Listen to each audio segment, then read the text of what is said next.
اليوم أكملت لكم دينكم وأتممت عليكم نعمتي ورضيت لكم الإسلام دينا. الحمد لله وكفى والسلام على عباده الذين اصطفى أما بعد. قال الله عز وجل: بسم الله الرحمن الرحيم. إن أول بيت وضع للناس الذي ببكة مباركا وهدى للعالمين فيه آيات بينات مقام إبراهيم ومن دخله كان آمنا ولله على الناس حج البيت من استطاع إليه سبيلا. صدق الله العظيم. قابل احترام معزز ساتھیو، آج تراویح میں سورہ آل عمران کا آخری حصہ اور سورۃ النساء کا ابتدائی حصہ جو ہے وہ پڑھا گیا. سورہ آل عمران کا جو بقیہ حصہ ہے اس میں آج خصوصاً 4 باتیں پیش خدمت ہیں. پہلے تو خانہ کعبہ کے فضائل، دوسرے باہمی جوڑ پر اللہ تبارک و تعالیٰ نے آیات میں زور دیا ہے، تیسرے امر بالمعروف اور نہی عن المنکر کی ترغیب دی ہے، چوتھے 3 بڑے اور اہم غزوات پر اللہ تبارک و تعالیٰ نے بالتفصیل کلام فرمایا ہے. پہلے تو دیکھیں کہ خانہ کعبہ دنیا کی سب سے پہلی اور عظیم الشان مسجد ہے. حتیٰ کہ بیت المقدس سے بھی پہلے خانہ کعبہ کی تعمیر وجود میں آئی، اس کے بعد بیت المقدس تعمیر ہوا. دراحال ہے کہ جو کعبۃ اللہ سادے سے پتھروں سے بنا ہوا چوکور ایک گھر ہے.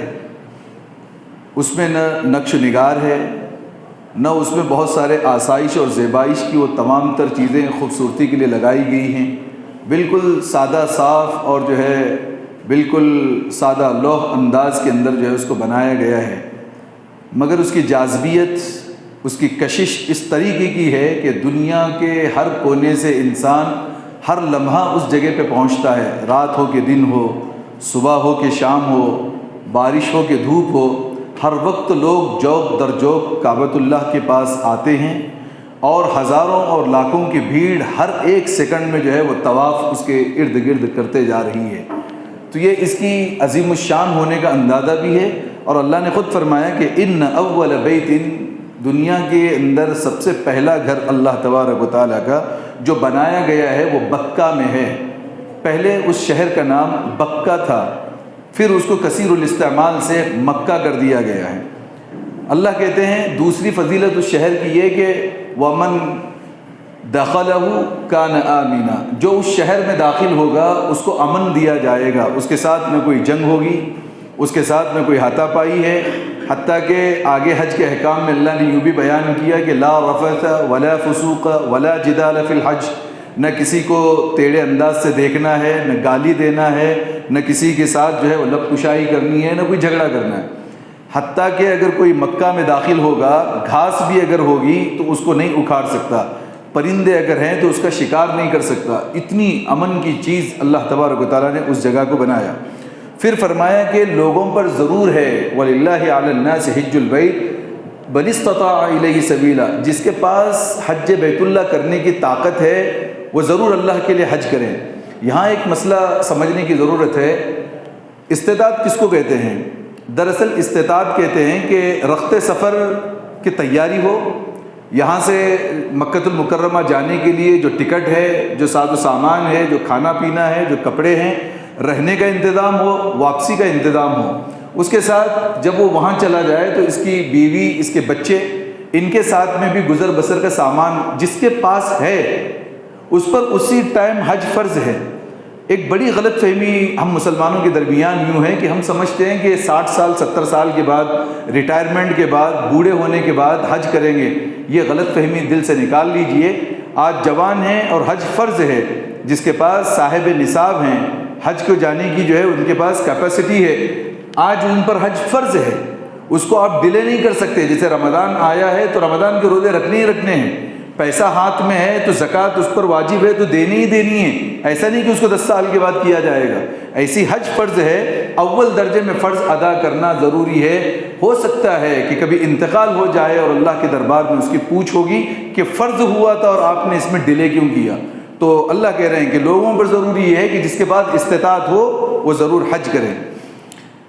یہاں پر حج کے مسائل ذکر کرنے کے بعد اللہ تبارک و تعالیٰ نے دوسری جو آیت جو ذکر کی وہ آپسی اتحاد اور اتفاق کی مکہ سے بھی صحابہ مدینۃ المنورہ پہنچ گئے۔ مدینہ میں قبیلہ اوس اور قبیلہ خزرج جو ہے یہ آپس میں ہمیشہ جھگڑا کرتے تھے۔ حضور صلی اللہ علیہ وسلم جب پہنچے دونوں میں بھائی چارہ کرایا، جو خون کے دشمن تھے، صدیوں سے جن کے جو ہے خاندانی لڑائیاں تھیں، وہ محبتوں میں تبدیل ہو گئی، دشمن بھائی بھائی بن گئے۔ ایک دن ایسا ہوا کہ ایک صاحب نے دیکھا یہودی نے کہ مسلمان ماشاءاللہ آپس میں بہت اچھا مل کے رہ رہے ہیں، تو انہوں نے ایک آدمی کو تیار کرا کے کہا کہ جاؤ وہ لوگ جو بہت اچھے انداز میں رہ رہے ہیں ان کے درمیان تھوڑا سا آگ لگا دو۔ وہ آ کر کے جو ہے پرانی جنگیں جو ہے وہ یاد دلایا، دیکھو آپ اس وقت میں وہ جنگ کرتے تھے اور تمہارے ساتھ خزرج والوں نے یوں کیا، اوس والوں کو کہا کہ تمہارے ساتھ انہوں نے یوں کیا۔ وہ جب پرانی بات ان کو یاد آنے لگی تو ایک دوسرے کو تانا دینے لگے، ایک دوسرے کی گالی گلوچ، معاملہ جو ہے وہ تلواروں تک جو ہے وہ پہنچ گیا۔ حضور علیہ السلام کو اطلاع ملی تو آپ بھاگے ہوئے تشریف لے کر کے آئے کچھ مہاجرین ساتھیوں کے ساتھ اور انہیں تنبیہ کی تم کہاں جا رہے ہو، جس کو اللہ تبارک و تعالیٰ خود یوں فرماتا ہے وَاذْكُرُوا نِعْمَتَ اللَّهِ عَلَيْكُمْ، اللہ کی ان نعمتوں کو یاد کرو، اذ کنتم اعداء، جب تم آپس میں دشمن تھے، فَأَلَّفَ بَيْنَ قُلُوبِكُمْ، اللہ نے تمہارے دلوں میں محبت پیدا کر دی، تالیف قلب بنا دیا، فَأَصْبَحْتُمْ بِنِعْمَتِهِ إِخْوَانًا، تم صبح اس حالت میں کر رہے ہو کہ تم دونوں جو کل تک دشمن تھے آج بھائی بھائی بن کر کے زندگی گزار رہے ہو۔ وَكُنْتُمْ عَلَى شَفَا حُفْرَةٍ مِّنَ النَّارِ، درا حال ہے کہ تمہاری حالت یہ تھی کہ تم جہنم کے گڑھے کے کنارے کھڑے تھے، فَأَنْقَذَكُم مِّنْهَا، اللہ تبارک و تعالیٰ نے تمہیں وہاں سے بچایا ہے۔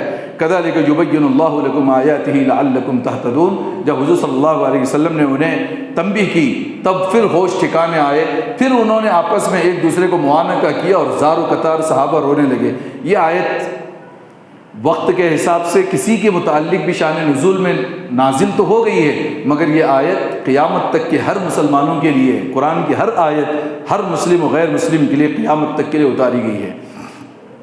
یہ دوسری بات تھی۔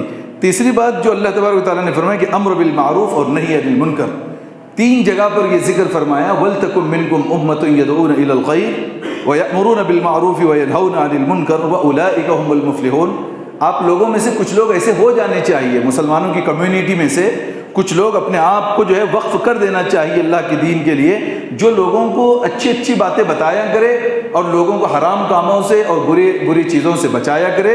وَأُولَٰئِكَ هُمُ الْمُفْلِحُونَ، اور اللہ نے تاکید کر دی کہ کامیاب لوگ وہی ہیں۔ تو یہ ہماری ذمہ داری یہ دی گئی ہے ہر مسلمان کو، عَلَىٰ كُلُّكُمْ رَاعٍ وَكُلُّكُمْ مَسْئُولٌ عَنْ رَعِيَّتِهِ، گھر میں باپ ہے تو باپ کی ذمہ داری ہے کہ اپنی جو ہے وہ گھر کی عورت اور بچوں کی جو ہے فکر کرے، گھر کا بڑا بھائی ہے تو اس کی ذمہ داری اس کے پورے گھر کی ہے، محلے کا بڑا ہے تو محلے کی ذمہ داری ہے۔ اسی طریقے سے مسلمانوں کا آپس میں ایک دوسرے کو امر بالمعروف کرتے رہنا اور نہی عن المنکر کرتے رہنا، یہ اللہ تبارک و تعالیٰ کا حکم ہے۔ اس پر اللہ رب العزت نے کافی جو ہے وہ لمبا کلام بھی فرمایا ہے۔ اس کے بعد جو بہت لمبا ڈیٹیل تقریباً 7 صفحات تک اللہ تبارک و تعالیٰ نے کیا ہے، وہ 3 غزوات ہیں جس کے ڈیٹیل میں تو ہم نہیں جائیں گے، مختصر ذکر کرتے ہیں 3 غزوے اسلام کے۔ پہلا جو بڑی جنگ، پہلی جنگ نہیں، اس سے پہلے 3 سریے ہو چکے ہیں، سریہ عبید اللہ ابن حارث کی ہے اور دیگر سریہ ہے، سریہ حمزہ بھی ہے، اس کے بعد جنگ بدر ہے۔ سب لوگ یہ سمجھیں گے اسلام کی پہلی جنگ ہی جنگ بدر، نہیں، اس سے پہلے سریہ ہو چکے ہیں۔ بڑی جنگ جو ہوئی وہ بدر ہوئی، بدر کبریٰ جسے کہتے ہیں۔ دوسری جنگ احد ہوئی، تیسری جنگ حمراء الاسد ہوئی۔ یہ کیسا ہوا؟ اللہ نے تینوں جنگ کا نقشہ ایک ہی ساتھ میں کھینچا ہے۔ اس سے پہلے بھی کچھ آیات ذکر فرمائے اور یہاں پر آل عمران میں اللہ نے ڈیٹیل ذکر کیا کہ دیکھیے آپ ایسا ہے کہ تم بدر جب لڑ رہے ہو تو تمہاری محبت میں اور تمہاری طاقت کے بلبوتے پر ہم نے 1000 فرشتوں کو اتارا تاکہ مضبوطی آئے۔ پھر دیکھا کہ سامنے 3000 کا لشکر ہے تو بِخَمْسَةِ آلَافٍ مِّنَ الْمَلَائِكَةِ مُصَوِّمِينَ، ہم نے 5000 زرہ پہنے ہوئے فرشتوں کو اتارا، یعنی جیسے فوجی کمانڈرز ہوتے ہیں، فرشتوں کو اسی بیس میں، اسی جو ہے یونیفارم کے اندر اللہ تبارک و تعالیٰ نے اتارا۔ اب مسئلہ یہ ہے کہ انہوں نے جنگ کی ہے نہیں کی الگ بات ہے، مگر ان کی میجورٹی مسلمان بھی دیکھ رہے ہیں، ان کی میجورٹی کو کافر بھی دیکھ رہے ہیں، ان کے دل جو ہے وہ پستہ ہو گئے، اور چنانچہ 70 بڑے بڑے سورما لوگ جو تھے مکہ کے وہ بدر میں مارے گئے۔ اب یہ تو جنگ جیت گئے، مسلمان چلے گئے۔ اب انہوں نے کیا کیا، 9-10 مہینے تک بالکل تگ و دود محنت کر کے کہ ہمارے جو 70 مارے گئے ہیں اور 70 ہمارے جو ہے وہ قیدی بنا لیے گئے ہیں، تو اب ہم چھوڑیں گے نہیں، وہ اب مسلمانوں کو ماریں گے۔ پوری تیاری کے ساتھ مدینۃ المنورہ کے پاس میں آئے۔ احد کہاں ہے؟ احد مدینۃ المنورہ کا ایک پہاڑ ہے، وہاں تک پہنچے۔ اب مسلمانوں کے درمیان اختلاف ہوا، حضور صلی اللہ علیہ وسلم رائے لے رہے تھے صحابہ کرام سے کہ ہم کیا کریں گے۔ کچھ صحابہ نے کہا کہ اللہ کے نبی آپ جو بولو بس ہم اس بات پر تیار ہیں۔ کچھ لوگوں نے کہا کہ اللہ کے نبی ہم مدینہ سے باہر نہیں نکلیں گے، ہم اپنے شہر میں رکیں گے، ان کو آنے دو، یہاں بیٹھ کر کے ہم جنگ کریں گے، جس میں عبداللہ ابن ابی بھی تھا۔ کچھ لوگ مسلمان اس کے ساتھ میں بھی ہو گئے۔ کچھ صحابہ کہنے لگے اللہ کے نبی نہیں، یہاں بیٹھ کر کے ہماری بیویاں ہیں، ہمارے بچے ہیں، ہمارے بوڑھے ہیں، شہر میں جنگ نہیں کریں گے، شہر سے باہر جائیں گے۔ حضور صلی اللہ علیہ وسلم کو یہ رائے زیادہ پسند آئی۔ آپ صلی اللہ علیہ وسلم نے کہا کہ چلیے ہم بھی شہر سے باہر نکلتے ہیں، احد کی طرف نکل گئے۔ عبداللہ ابن ابی نے یہ کیا کہ میری بات نہیں مانی حضور نے، اس نے اندر ہی اندر سرگوشی کر کے 300 لوگوں کو، ٹوٹل 1000 لوگ تیار ہوئے، 1000 میں سے صرف 100 لوگوں کے پاس میں زرہ تھی، خود حضور نے زرہ پہنی۔ حضور صلی اللہ علیہ وسلم سے روکا گیا کہ آپ مت جاؤ، حضور نے فرمایا نبی جب ایک مرتبہ زرہ پہنتا ہے اب اسے اس بات کی اجازت نہیں کہ وہ جنگ کیے بغیر اس زرہ کو اپنے بدن سے اتارے۔ 100 صحابہ کے پاس زرہ تھی، ایک گھوڑا تھا، صرف ایک گھوڑا تھا، باقی سارے پیدل ہی تھے۔ 300 لوگوں نے آدھے راستے سے ہی ہٹ گئے، 1000 میں سے 300 چلے گئے، 700 بچے۔ ادھر کفار کے لشکر زیادہ ہے اور ان کے پاس میں 700 لوگ زرہ پوش تھے اور کافی گھوڑے اور سامان کے ساتھ وہ جو ہے احد کے میدان میں آئے۔ ایک چھوٹی سی صحابہ کرام کی اجتہادی غلطی کہہ سکتے ہیں اس کو، یا آپس میں جو ہے یہ سمجھ جانا کہ مطلب غلطی کرنے کی بنیاد پہ نہیں، سمجھ لیا کہ جنگ جیت گئے۔ حضور کا فرمان یہ تھا کہ جب تک میں آپ کو نہ کہوں یہاں سے ہٹنا نہیں ہے۔ 50 صحابہ کو ایک ٹیلے پہ کھڑا کر دیا اور باقی صحابہ کو لے کر کے آپ دوسرے سمت جہاں پہ میدان کارزار گرم ہوا آپ وہاں پر تھے۔ جنگ چلتی رہی، پہلے مسلمان جیت گئے اور کافر حضرات بھاگے۔ جو ان میں سے مین لیڈر تھا خالد بن ولید، جو مسلمان نہیں ہوئے تھے، وہ پیچھے سے جب آئے تو انہوں نے جو دیکھا 50 لوگوں نے کہ ارے وہاں تو جنگ جیتے اور کافر بھاگ رہے ہیں، امیر لشکر نے منع کیا کہ مت اتریے، اللہ کے نبی کا حکم نہیں ہے۔ مگر 40 لوگوں نے کہا کہ یہ رکنا اس وقت تک ہے جب تک کہ جنگ ہوگی، جنگ تو مسلمان جیت رہے ہیں۔ 40 لوگ نیچے اتر گئے مال غنیمت جمع کرنے کے لیے، 10 لوگ حضرت عبداللہ کے ساتھ وہاں رکے رہے۔ خالد بن ولید نے موقع دیکھ کر پیچھے سے حملہ کیا، سارے 10 صحابہ کو مار دیا، سب شہید ہو گئے۔ پیچھے سے بھی ادھر آئے اور پھر آواز لگائی خالد بن ولید نے کافروں سے، تم کدھر ہو ابو سفیان، تم کدھر بھاگ رہے ہو، آ جاؤ پلٹو۔ واپس ابو سفیان کا لشکر پلٹا، ادھر سے خالد بن ولید پیچھے سے آئے، دونوں کے بیچ میں مسلمانوں کے بڑے بڑے 70 صحابہ کرام شہید ہوئے، جس میں سب سے زیادہ دردناک 3 شہداء کی موت تھی، جس میں سید الشہداء حضرت حمزہ، جن کے جسم پر 90 سے زیادہ جو ہے وہ تیر و تلوار کے گھاؤ تھے، ناک بھی نکل گئی تھی، کان بھی کاٹ دیے گئے تھے، گلا پھٹ چکا تھا، سینے کو پھاڑ کے کلیجہ نکال دیا گیا تھا۔ حضرت عبداللہ کے بدن پر 99 جیسے کہ کیما ہو گیا تھا حضرت عبداللہ کا جسم۔ تیسرے بڑے صحابی حضرت صہیب رومی تھے، جن کے جو ہے حضرت مصعب بن عمیر تھے تیسرے۔ یہ حالت تھی ایک نوجوانی میں کہ 200 روپے 200 درہم کا جوڑا پہن کے مکہ کی جس گلی سے گزرتے تھے، گھر کی عورتیں کھانا بناتے بناتے خوشبو کو محسوس کرتی تھی۔ ایسا خوبصورت نوجوان احد کے میدان میں جب شہید ہوا، کفن نصیب نہیں تھا۔ حضرت حمزہ کی بہن حضرت صفیہ نے 2 کپڑے لائے تھے اپنے بھائی کے لیے، حضور نے جو ہے وہ قرآن اندازی کی اور ایک کپڑا آ گیا حضرت مصعب کو، ان کے سر کے اوپر کیا جاتا تو پیر جو ہے وہ کھلتے تھے، کبھی پیر کی طرف کھینچا جاتا کپڑے کو تو سر کے لیے وہ کافی نہ ہوتا۔ پوری زندگی جو شہنشاہی کی زندگی گزاری، موت اور شہادت اس طریقے پہ ہوئی۔ حضور صلی اللہ علیہ وسلم پر خود جو ہے وہ پتھر برسائے گئے، آپ کے سر مبارک میں کھوت گھس گیا، لوہا گھسا، آپ کے دندان مبارک شہید ہوئے، آپ کے گال میں جو ہے وہ کڑی گھس گئی، جس کی وجہ سے آپ کا جو جبڑا جس کو کہتے ہیں گال جو ہے وہ پھٹ گیا۔ کئی صحابہ کرام میں آواز مچل گئی کہ نعوذ باللہ، حضور صلی اللہ علیہ وسلم شہید کر دی، اس لیے کہ انتقال مصعب بن عمیر کا ہوا تھا، دکھنے میں اسی طریقے سے تھے۔ تو یہ افواہوں کی وجہ سے مسلمانوں کے حوصلے پست ہوئے اور 70 صحابہ کرام شہید۔ اب اس کو اللہ تبارک و تعالیٰ ذکر کرتے ہیں کچھ وجوہات کیوں ہارے، ہارنے کی وجوہات کیا ہیں۔ پہلی وجہ اللہ یہ کہتے ہیں کہ دیکھیے ہار اور جیت کا فیصلہ اللہ کرتے ہیں۔ اس وقت تھوڑا سا مسلمانوں کے دل میں یہ بات آ رہی تھی بدر تو ہم نے یوں جیت لی تھی، احد بھی جیتیں گے، تھوڑا بہت بھی انسان کے دل میں اگر تھوڑا میں پنا کہتے ہیں، اس کو عربی میں انا کہتے ہیں، وہ اللہ کو پسند نہیں۔ اللہ تبارک و تعالیٰ نے پہلی وجہ یہ تھی کہ مسلمانوں میں کہیں انانیت پیدا نہ ہو جائے، اس کی وجہ سے جنگ ہار دی۔ دوسری وجہ یہ تھی کہ اللہ تبارک و تعالیٰ مسلمانوں میں سے جو پکے مومنین مخلصین تھے ان کو چیک کرنا چاہتے تھے، اس وقت میں بھی رسول کا ساتھ چھوڑتے ہیں یا بھاگ جاتے ہیں، مگر وہ جو جانثار صحابہ تھے نبی علیہ الصلوۃ والسلام کے، انہوں نے آخری دم تک بھی نہیں چھوڑا، بلکہ خود اللہ تبارک و تعالیٰ نے آگے ایسا ذکر کیا، جو حمراء الاسد کی جنگ تھی، شام کے وقت میں جمع ہوئے، پورے نعشوں کو رکھا گیا۔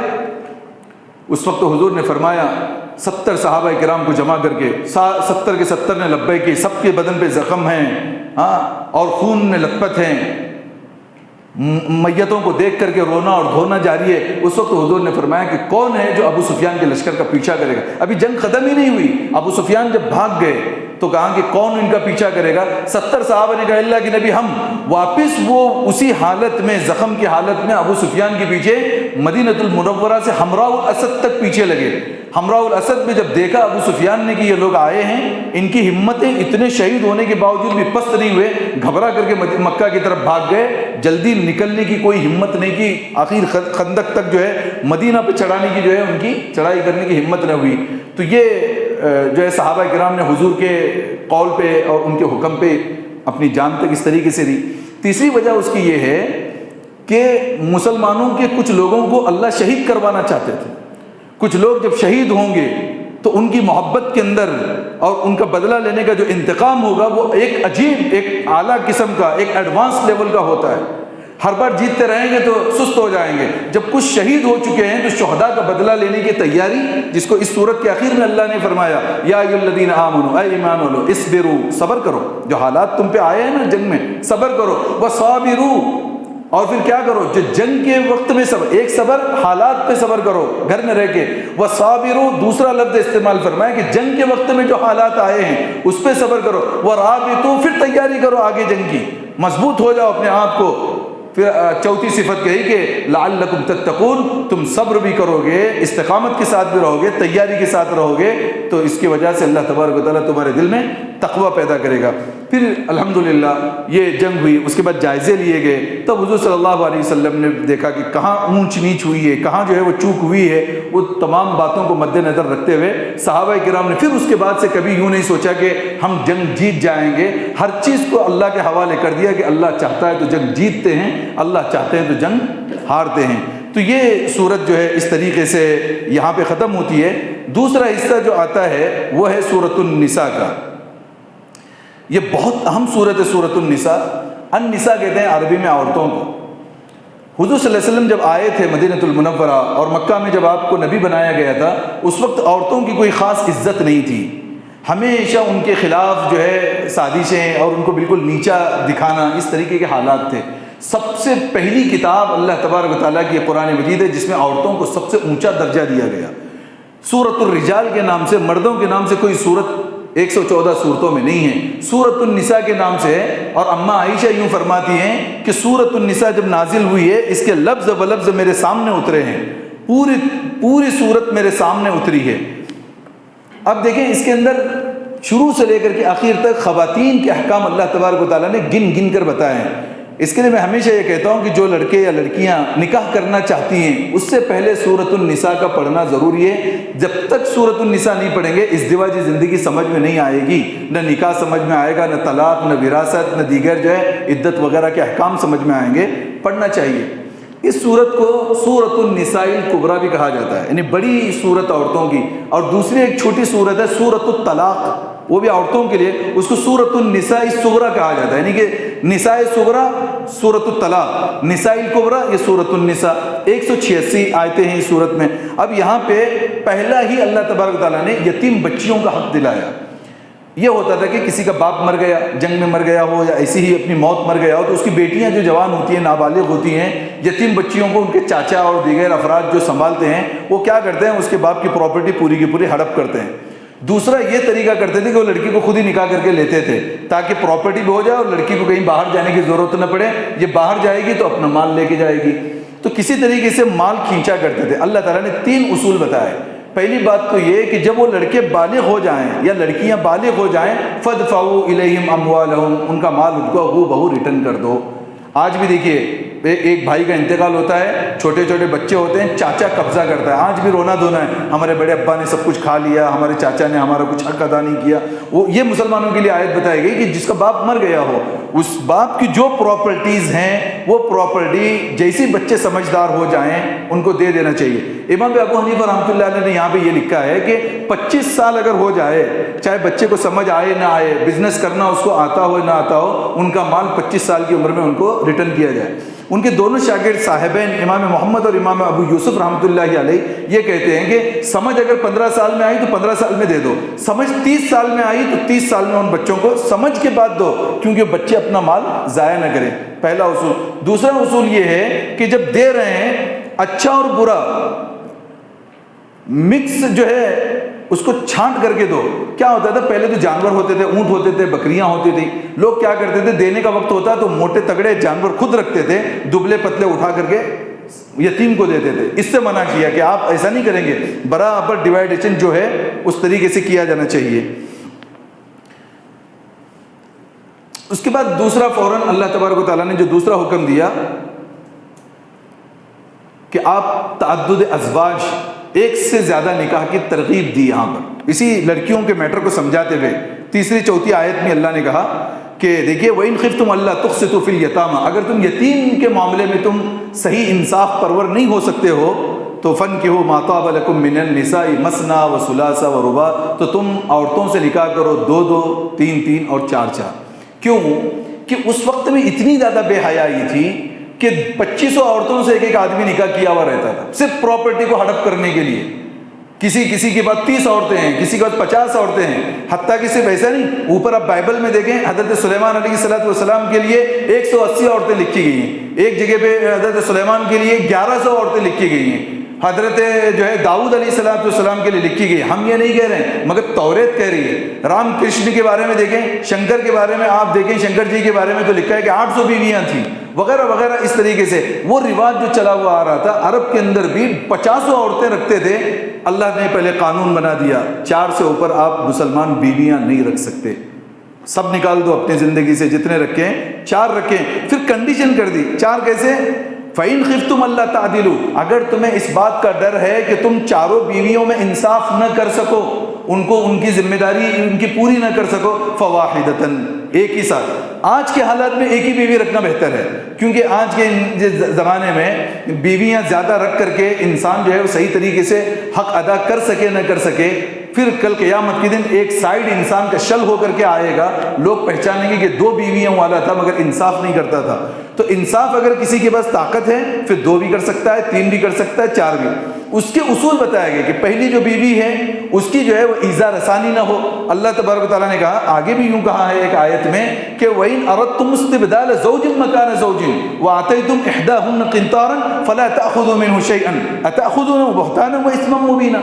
اگر تم ایک بیوی کو اپنی زندگی سے نکال رہے ہو، دوسری بیوی کو اپنی زندگی میں انٹر دے رہے ہو، تو یاد رکھیے تم نے قنطار بھر کے، پہاڑ کے برابر بھی اگر اس کو خزانہ اس کے نام پہ کیا ہے، فَلَا تَأْخُذُوا مِنْهُ شَيْئًا، ایک چیز بھی اس میں سے ریٹرن نہیں لینا ہے۔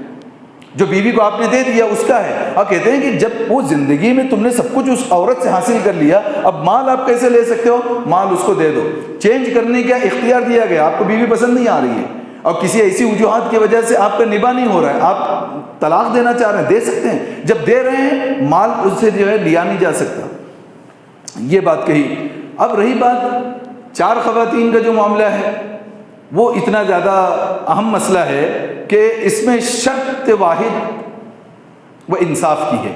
اگر انصاف کر سکتے ہیں بالکل کرنا چاہیے۔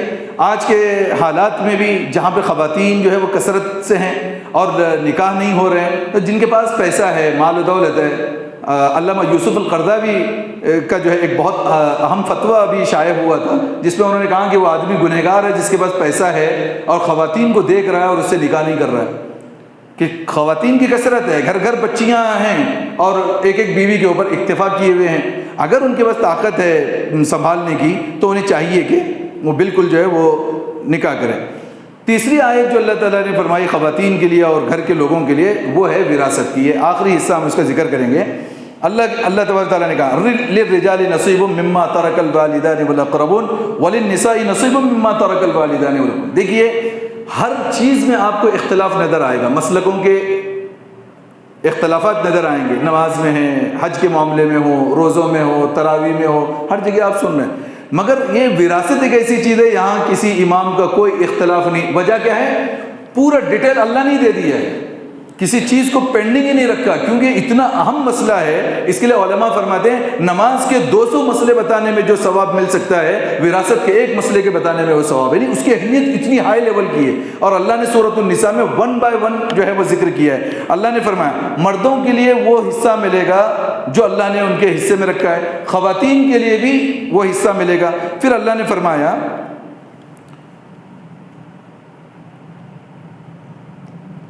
یوصیکم اللہ فی اولادکم للذکر مثل حظ الانثیین، اللہ تمہیں وصیت کرتا ہے، اللہ وصیت کرتا ہے مطلب ایک بالکل مضبوط آرڈر تمہیں یہ دیتا ہے تمہاری اولاد کے بارے میں، ہر مرد کا حصہ 2 خواتین کے برابر ہے۔ مثال کے طور پر کسی کے والد کا انتقال ہو جائے اور بیٹے اور بیٹیاں ہیں، تو جو 2 بیٹیوں کو جو حصہ ملے گا اس کا ڈبل بیٹے کو ملے گا، یعنی بیٹے کو اگر 1 لاکھ روپے مل رہے ہیں تو بیٹی کو جو ہے وہ 50,000 روپے ملے گا۔ کیوں ایسا کیا؟ لڑکے کو زیادہ کیوں، لڑکی کو کم کیوں؟ وجہ اس کی یہ ہے جہاں جہاں لڑکے کو زیادہ دیا گیا اسلام میں، ذمہ داری اسی کی ہے، بہن کو بھی پالنا ہے، اس کو بہن کی ذمہ داری باپ کے بعد بھائی اٹھائے گا، اس کے علاوہ اپنا بھی گھر اس کو چلانا ہے۔ بہن کو جو حصہ مل رہا ہے یا ماں کو جو حصہ ملے گا اس پر ذمہ داری نہیں گھر چلانے کی، گھر بہر صورت کسی بھی صورت میں صرف اور صرف مرد کو ہی چلانا ہے، خاتون کو گھر چلانے کی کوئی اسلام نے جو ہے ان کے اوپر کوئی حکم پاس نہیں کیا ہے۔ اب اللہ نے فرمایا فَإِن كُنَّ نِسَاءً فَوْقَ اثْنَتَيْنِ فَلَهُنَّ ثُلُثَا مَا تَرَكَ۔ اب دیکھیں اگر عورتیں زیادہ ہیں، 2 سے زیادہ ہیں، تو ان کا حصہ 1/3 ہوگا، یعنی کہ 1 لاکھ روپے کے 3 حصے کریں گے، اس کا 2 حصہ جو ہوگا وہ بچیوں کو دیا جائے گا۔ وَإِن كَانَتْ وَاحِدَةً، لڑکی ایک ہے، باپ کا انتقال ہو گیا، ایک ہی بیٹی ہے، فَلَهَا النِّصْفُ، پراپرٹی کا 50% جو ہے اس لڑکی کو ملے گا۔ وَلِأَبْوَيْهِ لِكُلِّ وَاحِدٍ مِّنْهُمَا السُّدُسُ، بیٹا مر گیا ہے اور ماں باپ زندہ ہیں، بیٹے کی پراپرٹی تھی، بیٹا مر گیا اور پیرنٹس زندہ ہیں، ماں باپ زندہ ہیں، تو ماں باپ کو اولاد ہونے کی صورت میں 6واں حصہ ملے گا۔ 1 لاکھ روپے کے 6 حصے کریں گے، 6واں حصہ جو ہوگا باپ اور ماں کو ملے گا۔ فَإِن لَّمْ يَكُن لَّهُ وَلَدٌ وَوَرِثَهُ أَبْوَاهُ فَلِأُمِّهِ السُّدُسُ۔ اب ایسا نوجوان لڑکا تھا، اس کی اولاد نہیں تھی، پیرنٹس زندہ ہے، اولاد ہے تو 6واں حصہ، اولاد نہیں ہے تو 1/3 ملے گا، 3واں حصہ جو ہے اس کو ملے گا۔ فَإِن كَانَ لَهُ إِخْوَةٌ فَلِأُمِّهِ السُّدُسُ، اگر اس مرنے والے کا بھائی ہے یا بہن ہے اس کے تو کیا ہوگا؟ ماں باپ کو پھر 6واں حصہ ملے گا۔ یوصی بها او دین، وصیت اور قرضہ ادا کرنے کے بعد، یہ 2 اہم چیزیں ہیں۔ جب بھی کوئی مرے گا تو سب سے پہلے وصیت دیکھی جائے گی اور اس کا قرضہ دیکھا جائے گا۔ اگر شوہر مر رہا ہے، بیوی کو اگر اس نے مہر دیا ہے کہ نہیں، سب سے پہلے اس کا مہر ادا کیا جائے گا، اس کے پراپرٹی سے اس بیوہ کو پہلے مہر کے پیسے دیے جائیں گے، اس لیے کہ وہ شوہر کے ذمہ اس کا قرض ہے۔ پھر اس کے بعد جو دیگر قرضے ہوں گے وہ قرضے ادا کیے جائیں گے، قرضہ ادا کرنے کے بعد جو پراپرٹی بچی اس میں وصیت دیکھی جائے گی، اس نے کس کے بارے میں وصیت کی ہے کہ نہیں، فلاں مسجد کو دو، مدرسے کو دو، میری بہن کو دو، بھائی کو دو، کسی کو۔ اب اس میں ایک اصول یہ اسلام کا یاد رکھیں، پہلی آیت جو سورہ بقرہ میں گزری وہاں پہ اللہ نے فرمایا تھا جب تم وصیت کرو تو اپنے ماں باپ کے لیے کرو، یہ آیت منسوخ ہو گئی، آج بھی قرآن میں ہے مگر عمل نہیں ہوگا۔ کیوں؟ اصول آیا قرآن لا وصیت لوارث، جسے وراثت میں پراپرٹی مل رہی ہے اس کے لیے کوئی وصیت نہیں، یعنی باپ اپنے بیٹے کے لیے وصیت نہیں، میرے بڑے بیٹے کو اتنا میں دے کے جا رہا ہوں، وصیت نہیں چلے گی۔ بیٹی کو دے رہا ہے نہیں، بیوی کو دے رہا ہوں نہیں، کسی اور 3rd کے لیے اگر کرتا ہے، مسجد، مدرسہ، دوست، رشتہ دار میں دے رہا ہے، اب جتنا بولا 1 لاکھ روپے مدرسے کو دو تو اب نہیں دیا جائے گا، اس کا 1/3 دیا جائے گا، یعنی 33,000 صرف وصیت کے اندر لیے جائیں گے، اور باقی کیونکہ وارثوں کا حق زیادہ ہے تو وارثوں کے حق کو جو ہے وہ ادا کیا جائے گا۔ اب اللہ کہتے ہیں کہ وَلَكُمْ نِصْفُ مَا تَرَكَ أَزْوَاجُكُمْ، ہم میاں بیوی کا بتا رہے ہیں، یہ ماں باپ کا اور بچے کا معاملہ تھا۔ اب کہاں کہ تمہارے لیے آدھا ہے جو تمہاری بیویاں چھوڑ جائیں۔ اگر کسی کی بیوی مر گئی اور بیوی نے پراپرٹی چھوڑی، اس کے پیرنٹس نے جو اسے گولڈ دیا تھا یا بیوی کے نام پہ کوئی پلاٹ تھا، زمین تھی، گھر تھا، تو اس کا شوہر کیا کرتا ہے؟ پورا کا پورا لے لیتا ہے، میری بیوی تھی بھائی، ایسا نہیں، اس کا نصف ملے گا، 50% شوہر کو ملے گا۔ فَإِن كَانَ إِن لَّمْ يَكُن لَّهُنَّ وَلَدٌ، اگر اس کو کوئی اولاد نہ ہو، فَإِن كَانَ لَهُنَّ وَلَدٌ، اگر اس عورت کی خود اس شوہر سے کوئی اولاد ہو یا دوسرے شوہر سے بھی اس ماں کے کوئی بچے ہوں گے، تو شوہر کو اس کا پاؤ حصہ ملے گا۔ کتنا ملے گا؟ ربع ملے گا، چوتھائی حصہ ملے گا۔ مما ترکن من بعد وصیۃ یوصین بها او دین، قرضہ ادا کر کے وصیت دینے کے بعد۔ اب الٹا، بیوی مر گئی تھی، اب شوہر مر گیا، وَلَهُنَّ الرُّبُعُ مِمَّا تَرَكْتُمْ، شوہر مرنے کے بعد آج کی عورتیں کیا ہیں؟ شوہر مر گیا تو پوری بلڈنگ، پوری زمین، پورے پراپرٹیز، ہر چیز جو ہے وہ بیویاں ہڑپ کر جاتی ہیں۔ یہ بالکل قرآن کے سراسر خلاف ہے۔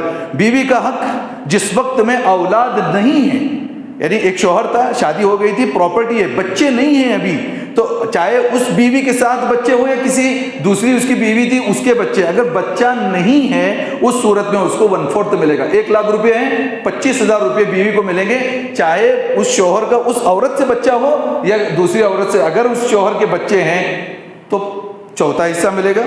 فَإِن كَانَ لَكُمْ وَلَدٌ، اگر اس کے اولاد ہیں، اولاد نہیں ہے تو 1/4 ملے گا، اگر اولاد ہے تو فَلَهُنَّ الثُّمُنُ، 8واں حصہ ملے گا۔ 1,00,000 روپے کے 8 حصے کریں گے، 8واں حصہ بیوی کو۔ تو اندازہ کریں جس شوہر کی اولاد ہے اس کی بیوی کو پراپرٹی کا صرف 8واں حصہ ملتا ہے۔ کتنا ملتا ہے؟ لیکن آج ایسا ہو رہا ہے کیا؟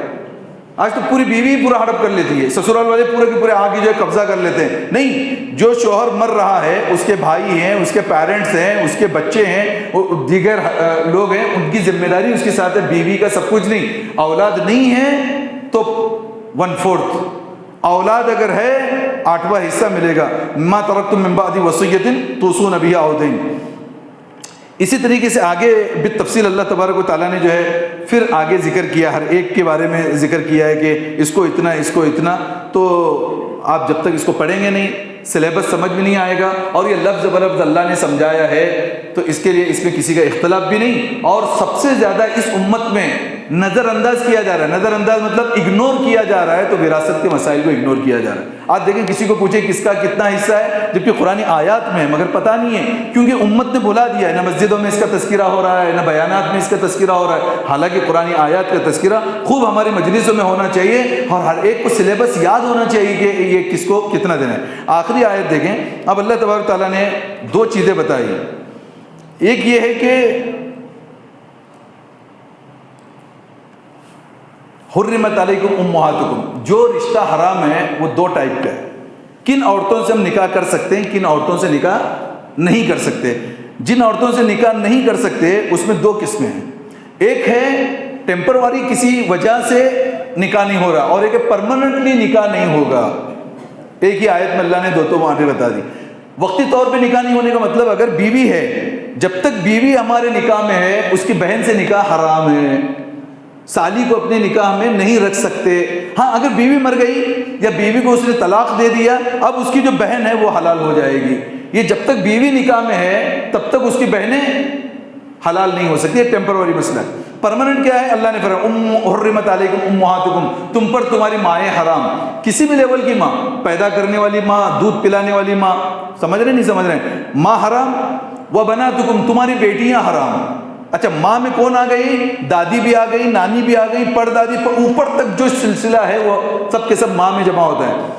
تمہاری بیٹیاں جو خود کی بیٹی، نواسی، خود کے بیٹے کی بیٹی، پوتی، پر پوتی، یہ جو ہے سلسلہ جو ہے اوپر سے نیچے تک، اس میں نکاح لائف لانگ موت تک حرام ہے۔ وہ اخواتکم، تمہاری بہنیں۔ اب بہنوں میں 3 حصے آتے ہیں، ایک ہوتا ہے باپ ایک ماں 2، ایک ہوتا ہے کہ ماں 1 باپ 2، اور ایک ہوتا ہے باپ اور ماں دونوں 1۔